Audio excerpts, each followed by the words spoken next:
First of all, just give us an insight here, because most of us don't know what's so hard about this going private. Why is this so complicated? Well, good to be here with you. Normally, going private transactions tend to be very difficult and complicated, but they get done. And there's a lot of experience out there in terms of how the procedures should be followed with regard to going private transactions. This one, as you indicated, is a little bit unusual, and I think that's because of the fact that we've had some disclosure about different aspects of the going private transaction that typically don't occur. And what we normally see in going private transactions is the first time you hear about it, the financing is in place and there's a definitive agreement that's been signed.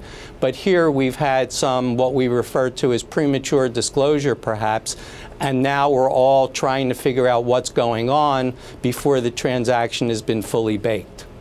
Now, in these kinds of situations, Barry, does that premature disclosure, does the character of the CEO affect an ability to go private? I mean, when you're talking about an acquisition, for example, of two public companies, the personalities can be at play. Is that still a factor when you're talking about going private? Absolutely. In fact, going private transactions are very similar to mergers. And here we have a situation where we have a pretty freewheeling CEO who likes to communicate to the public and the shareholders. And that's fine, but the problem is whenever those communications are made, they have to be accurate and complete. And if they're voluntary disclosures, which these appear to have been, it creates a duty to update. So now when we have information in the marketplace that perhaps didn't need to be disclosed but has been disclosed, there's a continuing obligation to report to the public when in fact those facts have changed and have been updated. So it complicates the picture tremendously. So Barry, assuming for a moment, it's a big assumption that actually they did have the wherewithal to take it private. There are people out there willing to take this at $420.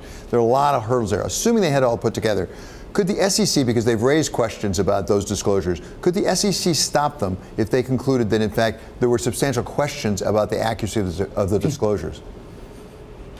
Well, the way the SEC typically deals with issues like that is not really stopping the transactions, but making sure there's appropriate disclosure.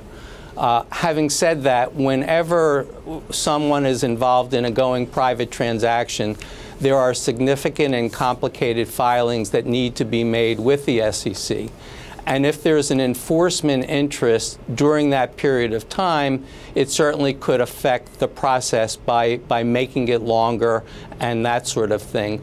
But I don't think the SEC would ever reach the conclusion of preventing someone from going public, because that's really not the job of the SEC.